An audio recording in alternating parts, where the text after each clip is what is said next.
핵심은요, 나의 절대적인 가치가 무엇이냐라는 그런 질문에 있습니다.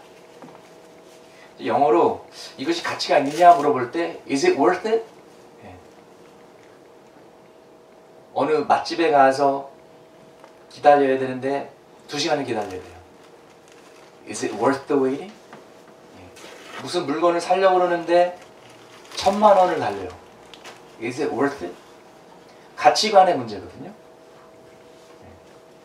붕어빵은 1000원에 3개, 4개를 살 수 있지만은 좋은 다이아몬드 반지를 사려면은 몇백만 원에서 1000만 원 넘게도 지불해야 됩니다. 복음의 가치, 예수 그리스도의 제자가 되는 그 가치는 여러분에게 무엇입니까? 그리고 반대로 여러분은 복음을 지니고 다닐 만한 가치가 있는 사람입니까? 예수의 이름을 담을 만한 그릇입니까? 복음에 합당한, 복음이라는 세상 최고의 가치에 맞는 헌신과 예배의 삶을 살라는 그런 말씀입니다.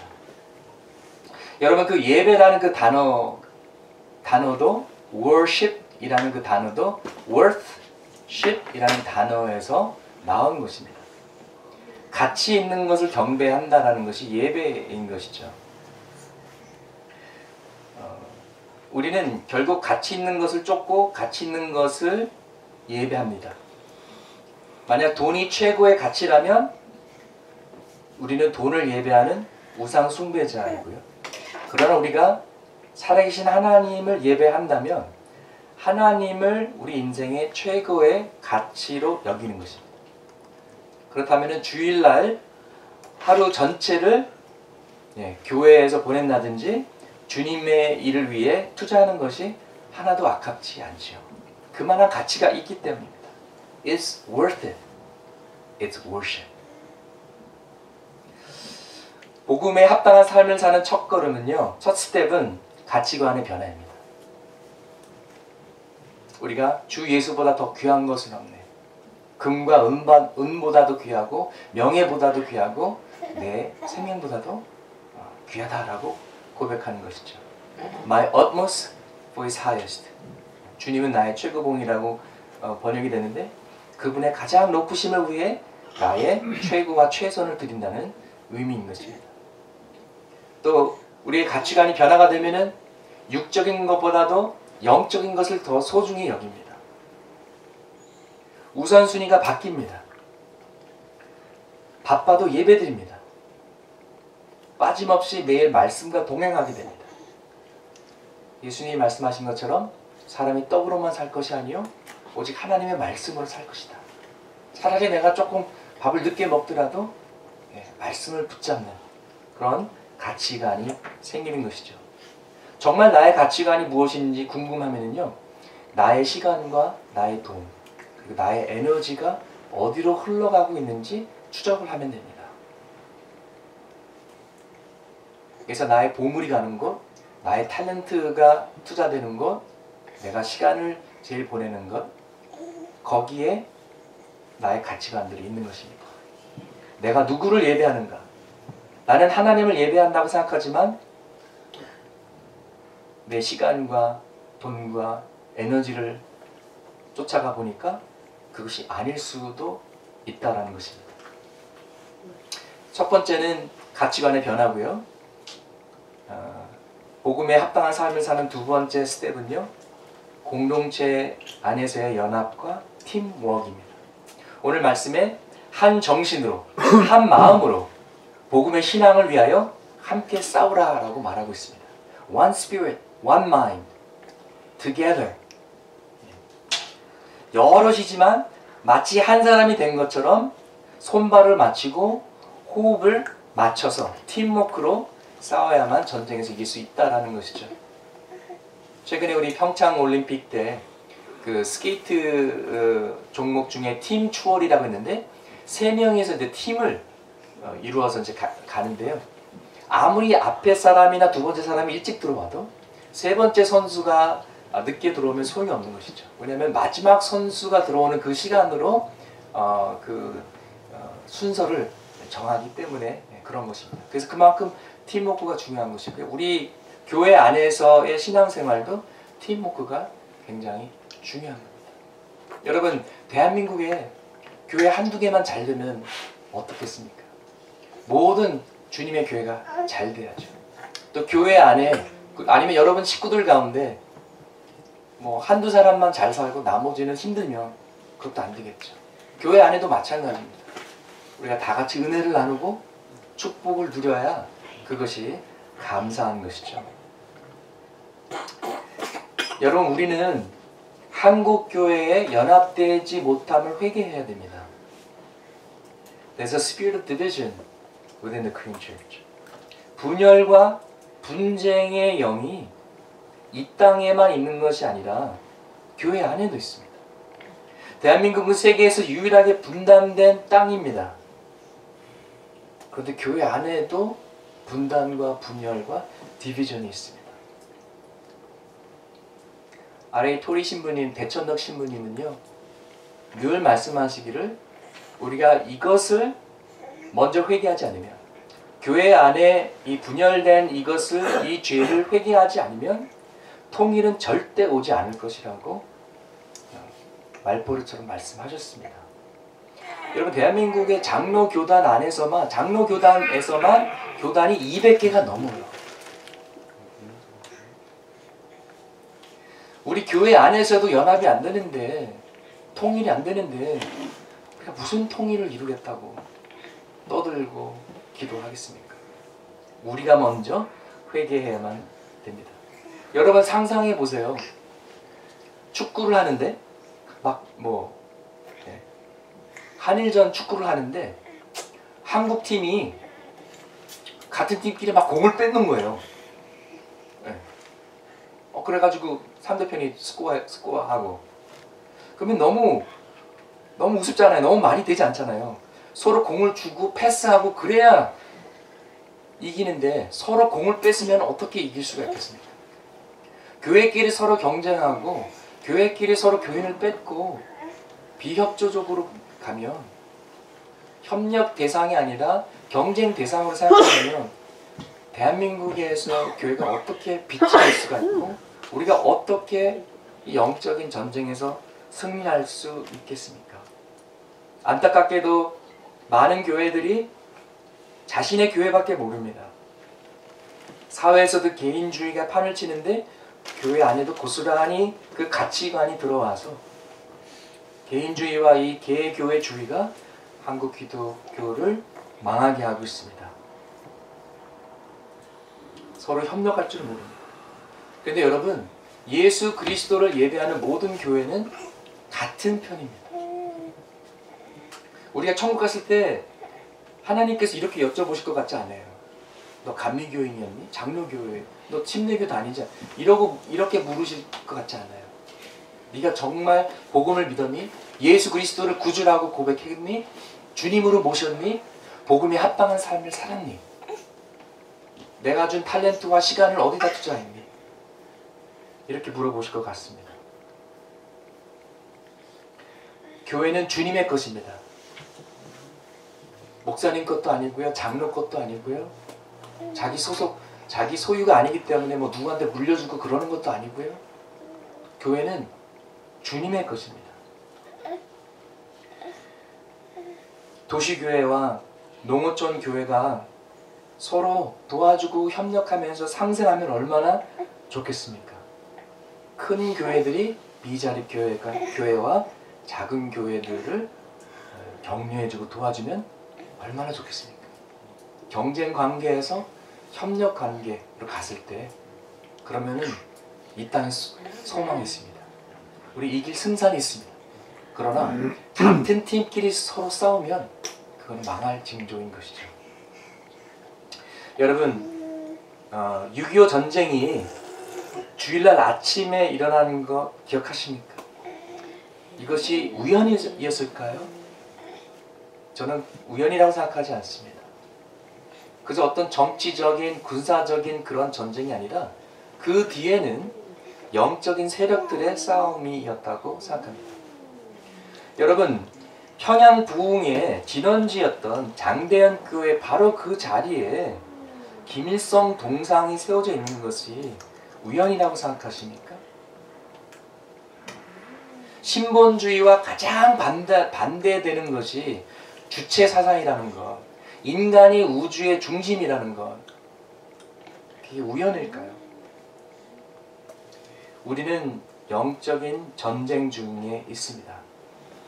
그렇기 때문에 우리가 기도하지 않으면 통일은 절대로 이루어지지 않습니다. 정치적인 문제가 아니기 때문에 결국에는 영적인 전쟁이고 영적인 문제이기 때문에 하나님께서 움직이셔야만 통일이 이루어지는 줄 믿습니다. 한국의 재벌 그룹과 대기업들이 중소기업들과 비협력 관계 속에서 중소기업들이 힘들어하는 그 현상이 한국 기독교에서도 똑같이 이루어지고 있습니다. 젊은이들은 중소기업보다도 대기업에 가서 일하는 것을 더 선호합니다. 이왕이면 삼성에 가서 일하려고 합니다. 그런데 기독교 안에서도 개척교회나 작은 교회보다는 대형 교회에 가서 예배 드리는 것을 더 선호합니다. 한국교회의 70~80%가 미자립교회라는 그런 충격적인 그런 상황 속에서 지금 이대로는 한국교회의 미래가 어둡다는 것입니다.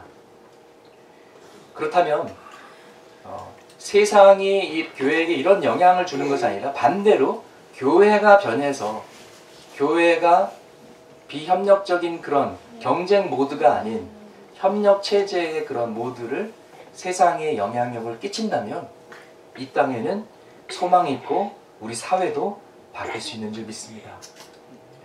교회가 자신들의 교회는 공동체라고 믿지만 교회와 교회끼리는 서로 공동체라고 믿지 않습니다. 서로 공동체 의식이 없습니다. 남입니다. 그래서 우리는 꾸준히 연합사역을 해야 됩니다. 우리는 똑같이 하나님의 백성이라는 것을 기억하고 우리는 같은 편이다. 오늘 말씀처럼 한 정신으로 굳게 서서 한 마음으로 마치 한 사람이 된 것처럼 복음의 신앙을 위하여 함께 싸우자. 이것인 것이죠.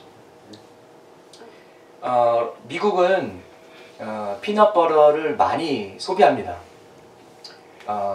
뭐냐면 미국에서 가장 쉽게 만들 수 있는 것이 피넛버터 샌드위치거든요. 심지어 어린아이도 배고프면 집에서 그냥 빵 두 쪽에다가 피넛버터 바르고 때로는 뭐 젤리까지 PB&J, 피넛버터 앤 젤리. 그러니까 한국으로 치면은 뭐 라면, 컵라면 그런 거죠. 쉽게 먹을 수 있는. 심지어 어린아이도 만들 수 있는 게 피넛버터 샌드위치인데요. 콜라 세상에는 코카콜라가 있고 펩시가 이렇게 쌍벽을 이루는 것처럼 피넛버터의 세계에서도 스키피와 지피가 쌍벽을 이루고 있습니다. 그런데 오래전에 한 회사의 피넛버터 제품에서 이상한 냄새가 나는 거예요. 잡냄새를 잡지 못한 거예요. 그래서 소비자들이 점점 그 제품을 안 사게 되었습니다. 그 제품만 안 사는 것이 아니라 피넛버터 자체를 멀리하게 되었습니다. 그래서 라이벌 피넛버터 회사에서 그 특공대를 이제 보내가지고 이제 연락을 해가지고 우리가 이 피넛버터 잡냄새를 잡는 비결을 가르쳐 주겠다. 깜짝 놀란 거예요. 아니 왜? 우리 라이벌인데 왜 우리를 도와주려고 그래? 너 뭐 이상한 거 넣으려고 그러지? 아니 근데 그게 아니라 그 사람들의 리즈닝은 소비자들이 당신네 제품을 안 사면 당신네 제품만 안 사는 것이 아니라 아예 피넛버터 자체를 안 산다. 그러니까 이대로 가면 우리 같이 망한다. 우리 같은 편이다. 같이 살아야 된다. 그래서 가르쳐 줬다라는 것이죠. 윈윈으로 상생하겠다라는 것입니다. 이렇게 땅콩 버터 회사들도 이렇게 연합하는데 우리 예수 그리스도의 교회여 연합하라. 아멘. 네. 우리가 땅콩 버터 회사보다는 더 나아야 되지 않겠습니까? 이것이 예수님의 소원이에요. 예수님의 기도예요. 요한복음 17장에 나오는 예수님의 대제사장 기도에 미래의 교회를 위해서 기도하시는 모습이 나옵니다. 딱 한 가지를 기도하셨습니다. 무엇을 기도하셨을까요? 주여, 교회마다 십자가 아가페 사랑이 충만케 하여 주시옵소서. 너무 좋은 기도 제목이죠. 주여, 진리를 꼭 붙잡고 이단에 빠지지 않고 끝까지 진리를 지키게 하소서. 너무 좋은 훌륭한 기도죠. 근데 그렇게 기도하지 않았어요. 뭐라고 기도하셨을까요? 아버지, 그들이 하나 되게 하소서. 됐지? 하나 되게 하소서. 아버지가 내 안에 있고 내가 아버지에 있는 것처럼 그들도 우리 안에 있고 우리가 하나 된 것처럼 그들도 하나 되게 하소서. 연합되게 하소서. 이것이 예수 그리스도의 꿈이에요. 통일은 예수 그리스도의 꿈인 줄 믿습니다. 한반도의 모든 교회가 하나 되는 것이 복음 안에서, 진리 안에서, 성령 안에서 하나 되는 것이 예수님의 꿈이자 예수님의 기도인 줄 믿습니다. 오늘 29절에 우리가 예수님을 믿는 축복뿐만 아니라 고난을 받는 특권까지도 우리에게 주어졌다라고 기록하고 있습니다. 여러분, 사랑한다라는 것은요, 기뻐하는 것뿐만 아니라 때로는 아픈 것입니다. 한 아이의 엄마가 된다는 것은 그 아이를 위해 평생 걱정하는 것입니다. 아이들이 다 커도요, 우리 아들, 우리 딸 잘 지내고 있나? 밥은 잘 먹고 있나? 뭐 힘든 일은 없을까? 엄마 뱃속에서 나온 지 오래됐는데 마치 탯줄이, 보이지 않는 인비지블한 탯줄이 계속 연결되어 있는 것처럼 엄마는 쉬지 않고 아이를 걱정하고 기도하고 생각합니다. 물론 아빠들도 걱정하고 사랑하지만 그래도 엄마의 사랑에는 못 미치는 것 같아요. 어렸을 때는 오히려 돌봐주는 것이 단순합니다. 배고프면 맘마 주고, 뭐 좀 다치면 밭자고 발라주고, 원하는 장난감 있으면 사주고, 먹고 싶은 거 있으면 먹여주고. 그런데 조금 커서 학교에 갔는데 학교 친구들한테 왕따 당한다. 마음 같아서는 학교에 가가지고 그 아이들을 다 두들겨 패주고 싶지만 그럴 수도 없고, 그렇다고 부모가 나선다고 해결되는 문제도 아니고, 힘들게 공부해서 졸업했는데 원하는 직장을 아직 못 구했다라든지, 나이는 점점 꽉 차가는데 아직 장가나 시집을 가지 않는다든지, 어떻게 뭔가 도움을 주고 싶은데 내가 그들의 삶을 대신 살아줄 수도 없고 내 마음대로 되지도 않는, 애간장만 태우고 도움을 줄 수 없는 그 아픔. 아프지만 이것은 사랑의 특권입니다. 사랑하기 때문에 기쁨도 누리고, 사랑하기 때문에 아픔과 슬픔도 겪게 되는 것이죠. 여기에 계신 부모님들 중에 나는 나의 자녀의 기쁜 시간들만 함께 하겠다라는 분 있어요. 아이가 울고 있을 때는 나 부르지 마라. 네, 아니죠. 아이가 병원에 입원했다면 나 연락하지 말라. 그런 부모가 어디 있겠어요. 아이가 아픈데 죽어가는데 외면하실 거예요? 못하죠? 못합니다. 왜요? 사랑하니까. 사랑한다는 것은 기쁠 때나 슬플 때나 함께하는 것입니다. 그래서 로마서 12장 16절 말씀에 기뻐하는 사람들과 함께 기뻐하고 우는 사람들과 함께 우십시오 라고 말하고 있습니다. 이것이 진정한 사랑의 공동체의 모습입니다. 함께가 빠진 사랑은 없습니다. 함께 대화하고 함께 고민하고 함께 기뻐하고 함께 기도하고 함께 울고 함께 소망할 때 사랑하는 것이고 연합할 수 있는 것이고 하나가 될 수 있습니다. 어떻게 다른 사람들이 많은 사람들이 하나가 될 수 있을까요? 그것이 가능이나 할까요?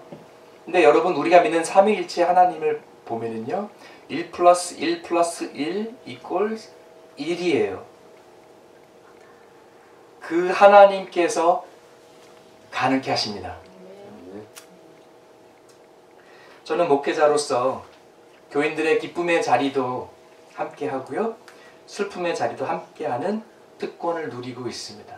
미국에 있을 때도 그랬고 여기서도 그렇습니다.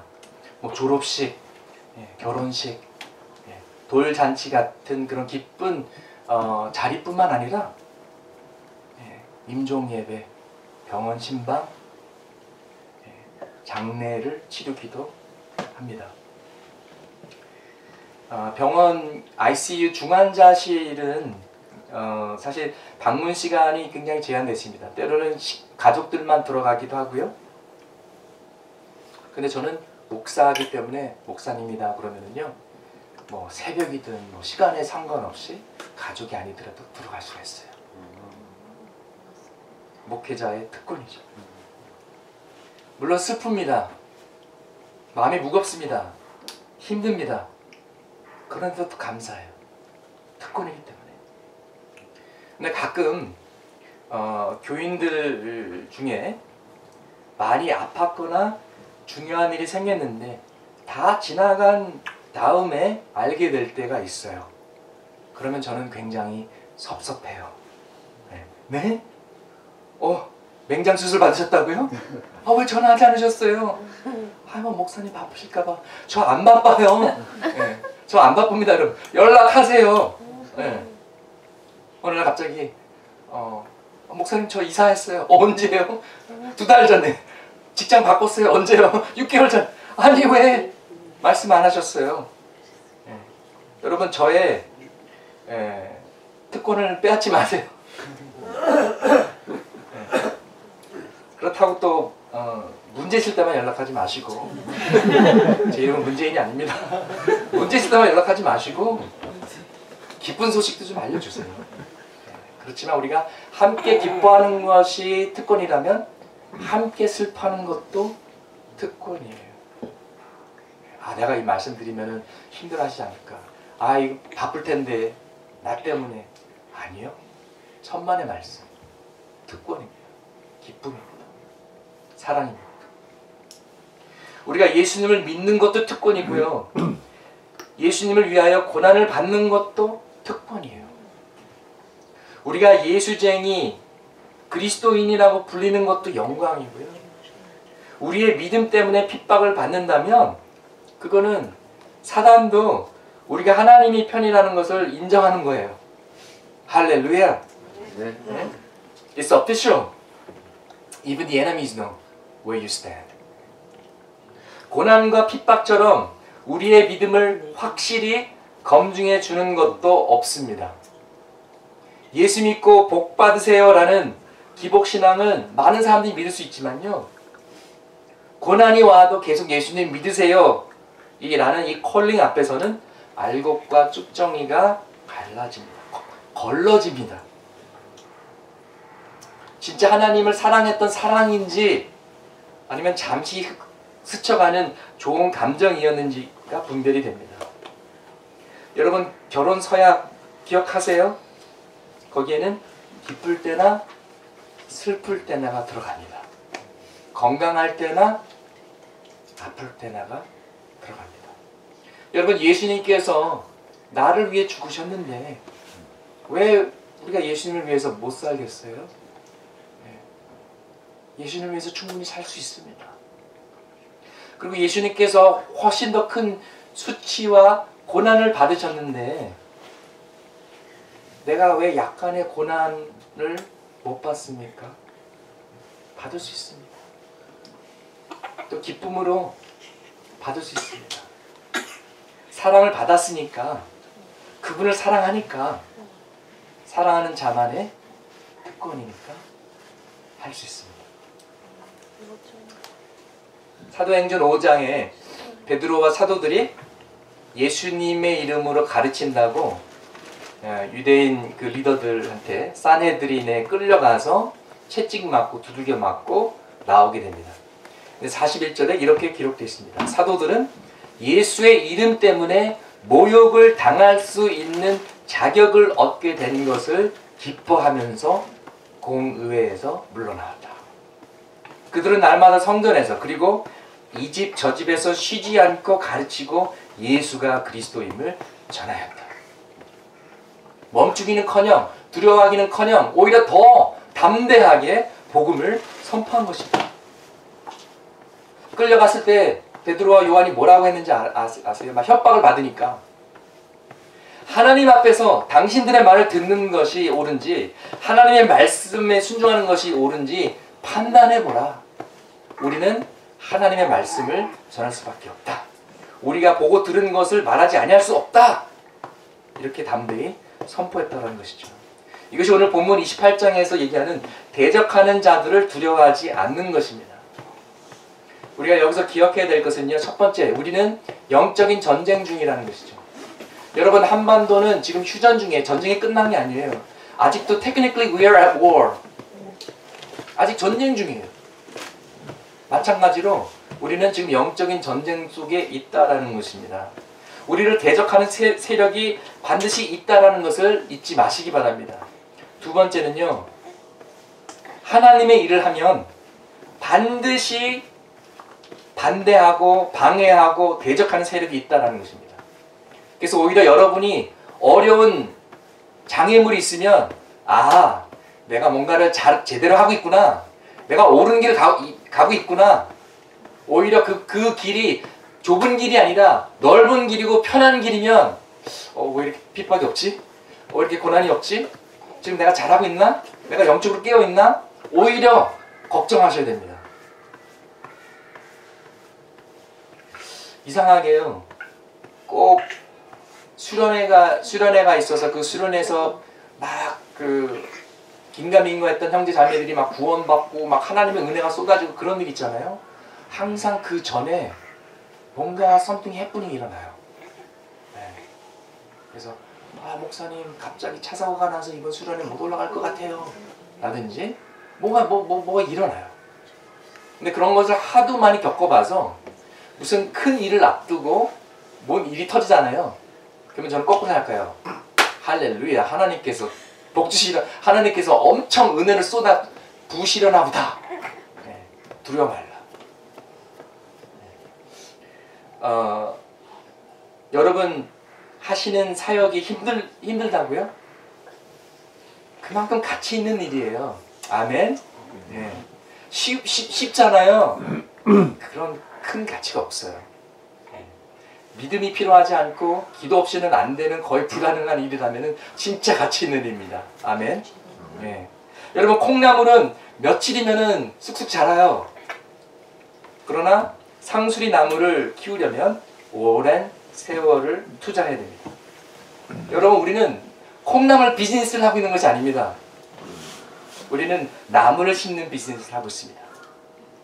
통일을 준비하는 다음 세대, 청년 세대, 꿈나무들을 세우는 일을 하려면 포기하면 안 됩니다.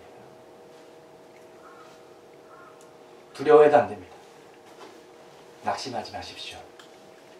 가다가 힘들면 쉬어가더라도 손잡고 같이 가기원 합니다. 2장 1절 말씀에 그리스도와 먼저 연합해서 받는 것들이 나옵니다. 우리가 예수님으로부터 격려를 받습니다. 사랑을 체험합니다. 위로를 받습니다. 성령 체험과 진정한 코노니아 교제가 있습니다. 동정심, 공감, 이해심, 그리고 자비를 경험합니다. 그리고 이 모든 것들은 옆에 있는 주변의 사람들에게 흘러갑니다. 근데 그렇게 하려면 먼저 내 그릇이 가득 차야만 됩니다. 내 감정의 그릇, 내 사랑의 그릇에 사랑이 얼마 없으면 마음의 여유가 없어요. 그냥 쉽게 넘어갈 수 있고 그냥 용서해 줄 수 있는 것도 짜증내게 되고 그렇죠. 귀여운 아기가 실수했어요. 뭐 의도적으로 한 것도 아니고 실수했어요. 아빠가 성령 충만하고 사랑 충만하면은 뭐 그럴 수도 있지, 뭐 다친 데 없어, 괜찮아, 이러고 지나갈 텐데, 예, 그렇지 않으면 그냥 막 애를 막 족치죠, 막 쥐잡듯이 막 잡죠. 예, 그건 애 잘못이 아니라 부모의 잘못이에요. 먼저 우리가 가득 채워줘야만 남에게 베풀고 사랑하고 섬길 수가 있는 것입니다. 특별히 엄마들은 너무나 바쁜 것 같아요. 아무리 바빠도 가끔씩 애를 좀 떼어놓고 영적인 양식과 은혜를 공급받으셔야 됩니다. 피곤한 게 몸만 피곤해서가 아니에요. 스트레스가 단지 할 일이 너무 많아서 감당하기 어려워서만이 아닙니다. 예수님의 안식을 체험하시기를 소망합니다. 우리 남편들 많이 도와주시고요. 예수님의 격려와 위로, 그분의 사랑, 은혜를 체험해야만 우리가 가족과 이웃을 사랑할 수 있습니다. 자, 그럼 공동체 안에서 어떤 일이 벌어질까요?